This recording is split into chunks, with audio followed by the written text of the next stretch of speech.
We're now joined by the braided assassin, otherwise known as Emma Hess. And that nickname you actually told, I think you were the one that told us about that. Yep. It was a nickname your dad gave you? Yeah, it came from my dad in, I think, middle school or early high school. He coined me with that nickname. You don't always wear the braids anymore. No, I kind of got out of that. I mean, I don't know how to do it myself, and I feel bad asking someone to do it for every game. I've had Age to do it a couple times this year, and Maya used to do it for me last year, but sometimes I just feel bad asking all the time, so I just... How long does it take to braid your... we're jumping straight into nonsense, but how long does it take to braid your hair? I mean, it takes my mom probably like 10 minutes, but it takes like Asia or Maya. It probably took them closer to 15 or 20 because they were a little more tight and precise with it. But so there's degrees of precision? Oh, yes, absolutely, 100%. Wow. Not that my mom's didn't look good. My mom's always looked awesome, but, you know, Asia and Maya, they really lined it up, got it all perfect, straight, no loose hairs and nothing. Was there ever a time, I'm not trying to call your mom, but was there ever a time that maybe towards the end of the game, because it wasn't as tight, it starts to... No, not really, no. And I didn't really care. As long as it was braided and out of my way, I didn't really care what it looked like. Did you ever use it as a weapon? No. What's deadly is if you have, like Bella, she wears the ponytail with the braid. That will hurt if you get smacked in the face. The two little braids, they're a little thinner, so it's not as deadly as the ponytail braid. And is that the thing that's holding it together at the end? Like, I think she wore pink ones. Yeah, she did some bows, yeah. So, okay. Yeah. That's interesting, because I feel like in men's basketball, you obviously... Although our team has some flow. Yeah. Like, of all the teams, Liberty definitely. men's basketball definitely has some flow. So there probably could be a man bun or a maybe even a braid or something like that, ponytail. But in general, I don't think that's even a thought. But no. In women's basketball, that could be something that you think about. It's like, I mean, Bella... She's up above everybody, and so when her hair's swinging around, it's going towards eyeballs. Yeah, if you get whipped in the eye, it hurts. It's definitely happened to me before.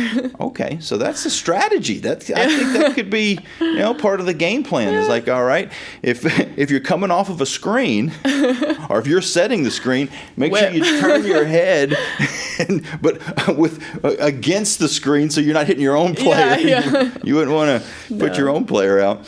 I don't know if we introduced you, but I certainly didn't say, how have you been? How things going? We jumped straight into hairstylings, but how's everything going? Everything's been well. I mean, rocky start to the season, but we're going to figure it out. I can tell that, all you guys are frustrated, and the coaches are frustrated, and because it seems like, and it's just me looking from the outside, it seems like you're just that close. You were that close to pulling off a huge upset at NC State. You were that close to beating Louisville. You weren't, maybe not quite that close, but you weren't that far from beating Texas. Yeah. It can be frustrating because we know we're like right there. We just have to, I don't even know if we've really figured out what like the missing piece is, but like once we do and everything starts clicking, we're going to be a great team.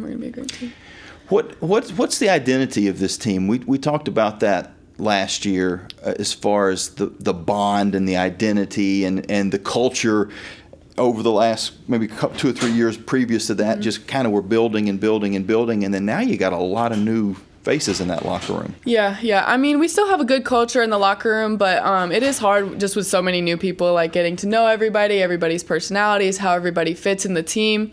Like overall the culture is good, but I think we're just still trying to figure out where everybody fits on the floor and off the floor. But it's gonna come. It's gonna come with time. Well, you guys lost some pretty big personalities. Yeah. Last season, whether it be Maya or Kennedy or D. Yep. I mean, you probably if you said, all right, if I said tell me the 3 or 4 most not overwhelming, that sounds like a negative thing, but just big personalities that you've played basketball with, it may have been 3 people on that team last year. No, it was definitely those 3. They were a time.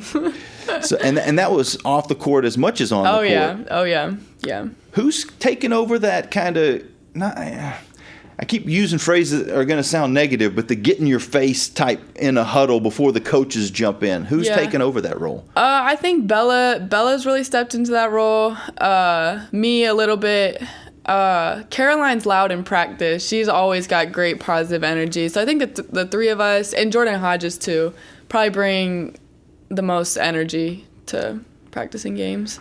Has that always been your nature, or is that something that you just felt was necessary now?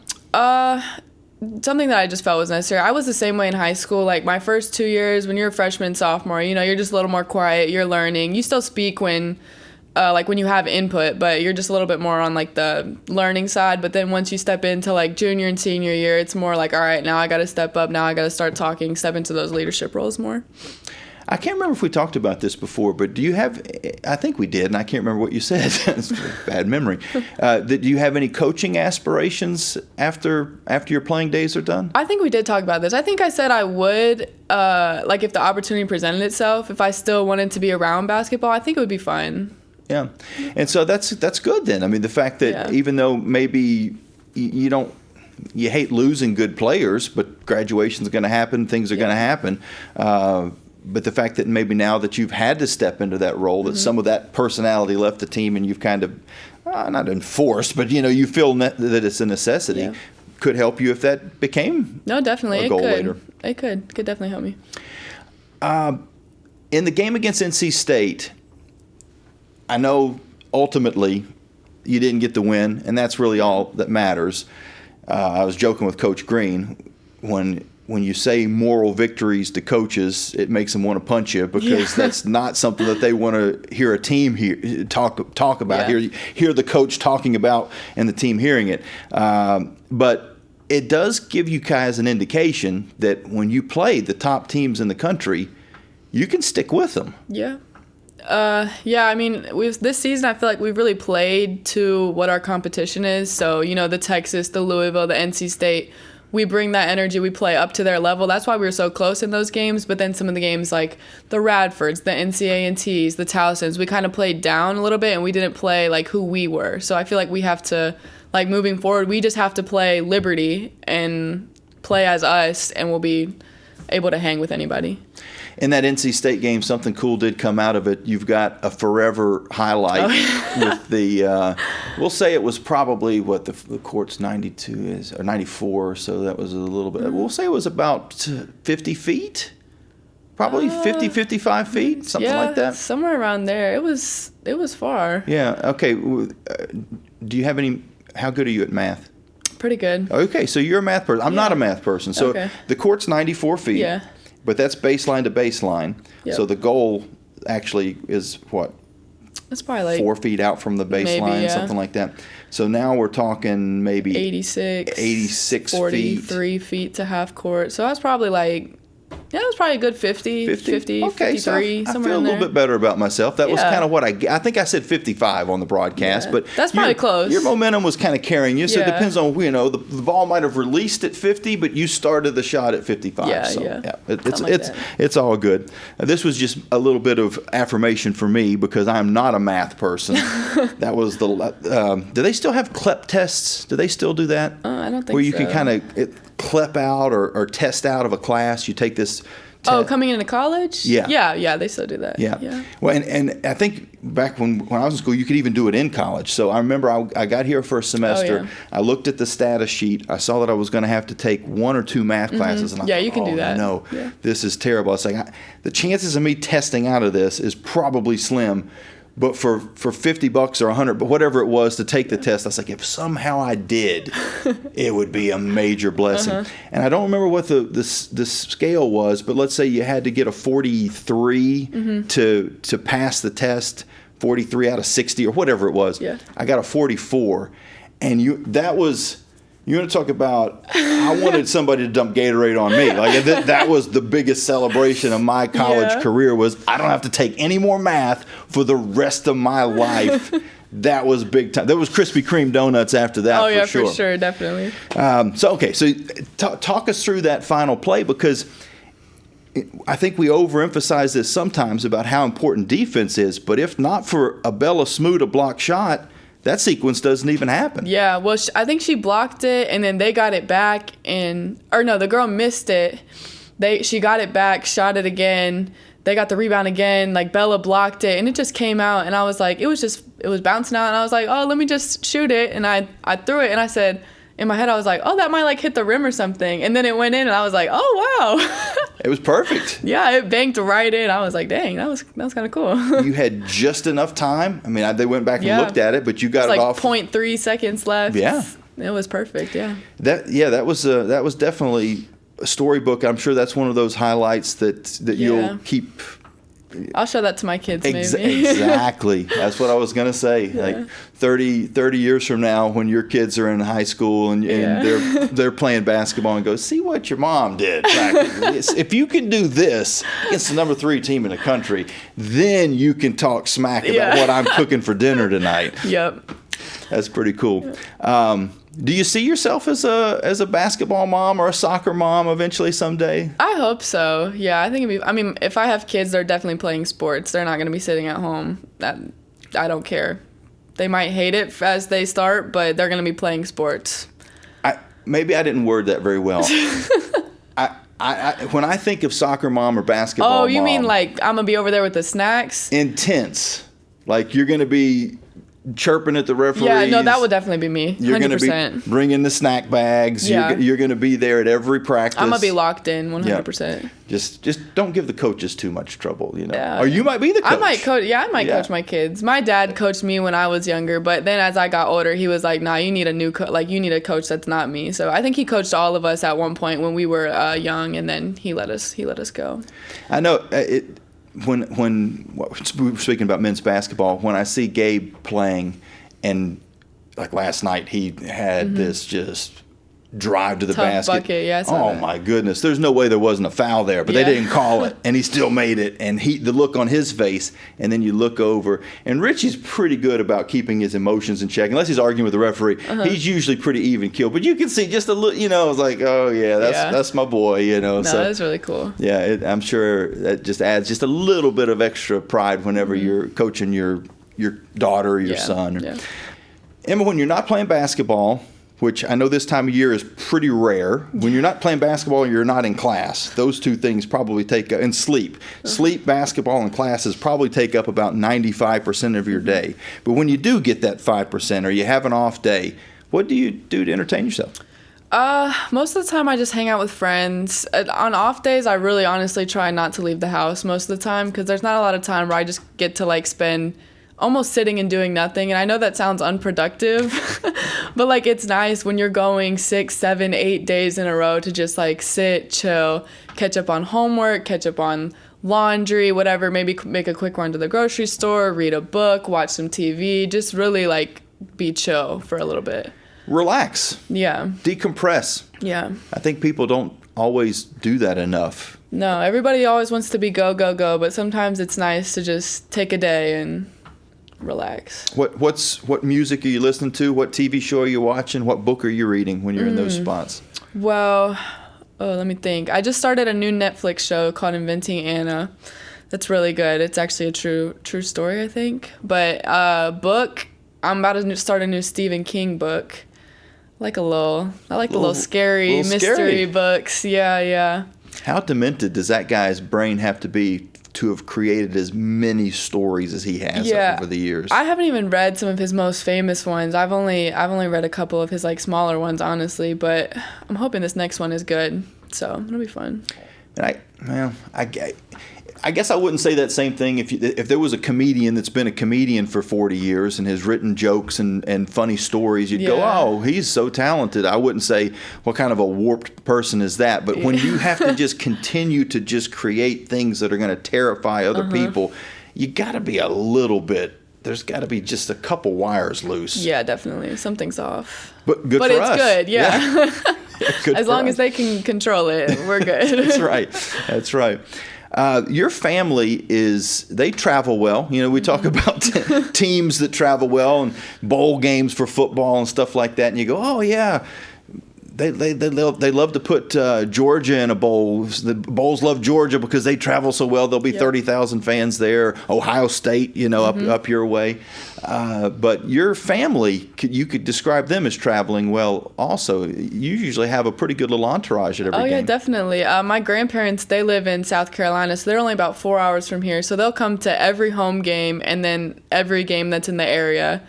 And then my family, they try to make it to as many as possible. They've been to a couple already this year. They were at NC State I think that was the last one they came to. And then they like to travel. I designed some shoes for my mom and dad. They have matching Dunks. Oh, wow. And they have the number 23 on the back, so they look cute with their little shoes. No kidding. And their outfits, yeah. It worked out really good at NC State because when they panned the crowd. After I made the shot, they were right there, yep. Yep. I'm sure the cameraman had no idea how apropos it was who he got in the shot, but that was pretty cool. Yep. Last year, and this goes back to my lack of memory, I met a tiny little member of your family. Yep. That was my little cousin. What's his name? Clayton. Clayton. Okay. And who does he belong to? You can tell I don't have kids. Yeah. It's my mom's sister, her son. They haven't been to a game yet, but they're coming for New Year's, so they'll be here for the Tennessee game and maybe the Randolph game too. So maybe you'll get to see him again. Yeah, and tell him you'll probably see him at Christmas. I think I will. Oh, I don't know if I'll see them at Christmas, actually. I think I will. I don't even know. I haven't even looked that far ahead yet. It's next week, but I'm not even there yet. So there's no chance you've got your Christmas shopping done if you don't even know when Christmas is. Nope. I take it one day at a time. So not all your family is nearby in Ohio? No. Okay, I got some family in Ohio. Some of my mom's family's in Pennsylvania. Some of my dad's family's in South Carolina and Florida. And then some of my mom's is in Ohio. So we're kind of spread out. Okay, well then that kind of makes sense because when you see that you have family members at the South Carolina game last year, it wasn't that they were coming from Ohio, Pennsylvania. No, they lived in South Carolina. They lived in South Carolina. My aunt and uncle, So that's good. Spread everybody out and you get a little bit of support. You got any family in Texas? Because we're going to be there. We've been there a lot. No, but my family did travel to Texas for Thanksgiving. They were there. There you go. Perfect. Absolutely perfect. Yep. Oh, gosh. Did you grow up an Ohio State fan? I did. Big Ohio State fan. Still am. And so tell me where your city is in relation to Columbus. It's about an hour, I don't even know, north or south. I'm in between Cincinnati and Columbus, so I think Cincinnati's south of Columbus. Yeah. So then I'm an hour south of Columbus. Okay. And an hour north of Cincinnati.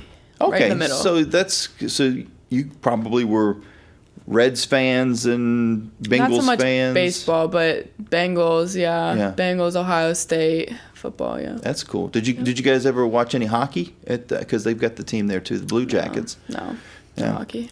They seem to be supported well, but of the state of Ohio, it seems like maybe they're kind of on the lesser end. Yeah, definitely. A little bit. Yeah. And so college football is king there. Mm-hmm. So 100%. I'm assuming you were given a little bit of trouble when the Michigan game happened. No, yeah, for sure. One of our practice boys is a Michigan fan too, and he actually went to the game. So when he came back, his first practice back, he was wearing a Michigan sweatshirt and a Michigan shirt, and I was like, "Oh, that was for me, wasn't it?" He was like, "Yep, got to rub it in a little bit." Oh man, that's not even right. Yeah. Yeah, and it seems like when they're playing, there's always something on the line, like the playoff berth or the conference championship. Or, well, in that case, usually it's who gets to play in the conference championship. Basically, game. who gets the conference championship because the other side's not winning. Yeah. In the Big Ten. Iowa, who? Yeah, they score like 10 points a game. Exactly. So on a scale of 1 to 10, where would you put yourself as a football fan? Probably like at least a 9. Okay. I'm definitely up there. I keep track, like I'm following the scores throughout the day. It doesn't even matter if it's my team or not. I keep track of the rankings, who's playing well, all that. NFL as well? Not so much NFL. I'll see like the NFL highlights on my phone, Instagram, but I definitely keep up with college. Yeah, so I'm guessing if you're not as much NFL, probably never done fantasy football or anything like that? I actually did in high school. There was a group of guys that did it, and so I would just play with them for fun. But I haven't done it since I've been to college because, right. Not a lot. This is kind of a busy time of year for you guys. Yeah. Remind everybody your major and what you want to do when basketball's done. I'm a criminal justice major. After I finish playing, I'm thinking about maybe law school. Maybe, but also my roommate Audrey, she's in it right now, and she's just studying all the time. So I'm not sure about that anymore. So we'll see. I really don't know, honestly. If you can survive it, you do really well out of it. Yeah. But it's the surviving it. Yeah. she's only been through one semester and it already looked terrible. So How's she doing though with it? She doing okay? yeah, with she's it? doing well. She's doing well. I think she has her last exam tomorrow and then she's done. So, but I think she's done well in her exam so far. Which is good. How was the semester for you? It was good. I mean, this is actually, I graduate in the spring, so I'll graduate in 3 years and then probably start a master's. But like all my semesters have been pretty easy because I came in with a lot of credits and then I did summer classes. So my load during the semester is light. So when you say summer classes, is it month-long classes or is it like the intensive week-long classes? It's like the 8-week classes online. 8 week. Oh, so Yeah. it's basically the whole summer. Yeah. Okay. Okay. That's some of those intensive classes, which it's nice to Yeah. knock things out of the way, but that's got to be, especially if No. it's a tough subject and you're just Yeah. living it for a week or 2 weeks Yeah. or whatever. It I is. don't want to do that in summer. I just take the 8-week online classes, take one at a time. So it's like 2 assignments a week, and I'm already here anyway, so I got a lot of free time. It's not hard to knock it out. Well, you said that you don't have all your Christmas shopping done, but walk us through what a family Christmas is. And you guys are probably going to have like 5 days. So when you get home from that point to coming back, you know what? Let's even go back further. Pre-college, when you probably had 2 weeks off, like how did the Hess family celebrate Christmas? Well, we couldn't go anywhere because there's 4 kids and all of us were in some type of sport. And basketball goes through Christmas break pretty much right up until almost Christmas Eve. So we didn't really ever go a whole lot of places, but normally my grandparents and my aunt and cousins would come in to Ohio probably like a couple of days before Christmas. They'd come watch some of our games when we're on break. And then like Christmas Eve, we'll all go to the Christmas Eve candlelight service. And then every Christmas Eve, my dad will read like the Christmas story from Luke 2 from the Bible. We'll sit around and read that. And then he'll read, I don't even remember what the Christmas story is anymore. One of the Christmas stories, he'll read a book to us. And then Christmas morning, we wake up, we open presents, and then we eat like a little family breakfast. And then at some point during the week, we do another Christmas with my grandma on my mom's side. And she always gets all the cousins like matching Christmas pajamas. And so we all put those on and we take pictures, and that's fun. And we do like a little Christmas with them. So It kind of has a good time. Christmas story vibe. yeah. Like except it's probably not a big pink bunny, but something that might be cute to the grandma, embarrassing to you if it got out on social media, somewhere in between there probably. Yeah, it's not bad. Normally the pajamas are cute, and I'll keep them, so it's fun. So the big meal is Christmas breakfast. Honestly, yeah. Do we? I don't even remember. I think we do eat a Christmas dinner too. Honestly, I don't remember. Okay. It's been hard. Like you look forward to it in high school because like you get a lot of time off, but like coming into college and only having like 2 or 3 days off, like you barely have any time to think about it leading up to it. And then like it happens so fast and you're already right back, because like we have to be back for practice on the 26th. So like I'll have to leave the day after Christmas that morning. So it's like I barely have time to process anything that happened in the 5 days I've been home. So And in fairness, you probably are in a food coma anyway. So yeah, exactly. That removes some of your memory, I think. Matter of fact, you ever watch the Men in Black movies? Oh, I have not. They've got that white light thing they flash it and you forget everything that happened the last day. I think for most of us that wouldn't be a bad thing. Then we forget all the calories that we had. Yeah. But well, that's. I'm always fascinated by different families having different traditions. Some stay home for Christmas. Some it's always we go to grandma's house for Christmas. Some have family in 2 different places. So Christmas Eve we drive here, and then so it's kind of fun. It would be cool to sort of put together a book, but sort of a chart of where everybody is for Christmas. You're going to have like a map across the country, and it'd be kind of interesting just for the Lady Flames. You guys, I'm sure, are going to be in it. All over the place, yep. And what traditions are different in Vancouver, Canada, compared to Peen? She's going to be in the Netherlands for Christmas. So, it's pretty interesting to kind of see all the different traditions. It's fun. And, boy, if we could calculate how many calories are going to be consumed between the coaches and the players and the support staff, it probably would be a pretty scary number. What's your go-to? What's the first thing that you're going to grab when you go to the table? Sweet potato casserole.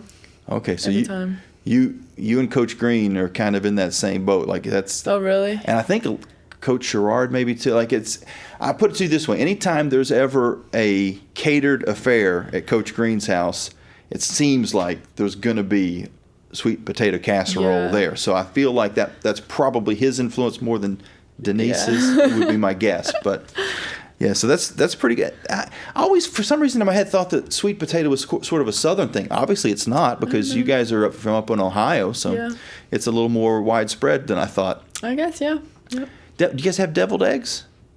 Sometimes. Not a whole lot of people in my family like them, but I'll eat them if they're there. Okay, because I think of that kind of being a Southern thing too, but maybe not. Maybe not. Or maybe Southern culture is slowly taking over. Moving up to the North, yeah. The food is good. I would hope so, honestly. The South is way better than the North. When I was talking to Peen, I was asking about biscuits because in Europe, when you say biscuit, it's actually a cookie. Yeah. And so I said, well, do you guys what do you call what we call biscuits? And she said, we don't have them. I was like, are you kidding me? You don't have bread? You don't have. She said, well, we have buns and we have sandwiches, but we don't have like the flaky Southern Paula Deen biscuit. Yeah. I was like, wow, I don't know if I could sad. live in Europe now. So you don't have biscuits and gravy? Like, what do you do? But I'm sure they have other outstanding things, but definitely. That would seem. We also talked about how that they don't have cheese in China. Like Asian countries and their food don't really have cheese. I did not know that. You go to Mexico and everything's got cheese. Yeah. Spanish dishes and Italians, they just have a meal that's just cheese. You know? But you go to Asia and there's no cheese. Interesting. As you can tell, I have not eaten lunch yet. So I always go down the food rabbit trails whenever I'm hungry. I'm hungry too. You go to the grocery store and you end up buying $100 worth of stuff. Of course, $100 doesn't really mean much anymore, but you buy a bunch of stuff. I came in to get hairspray and deodorant, and I walk out with half the bakery because I was hungry. So. Yep. Well, I appreciate you coming on, and it's always fun catching up. Say hello to your family, just in case I don't get a chance to see them before. Probably won't see them before Christmas. So hope you guys have a great Christmas. Yes, thank you. You too.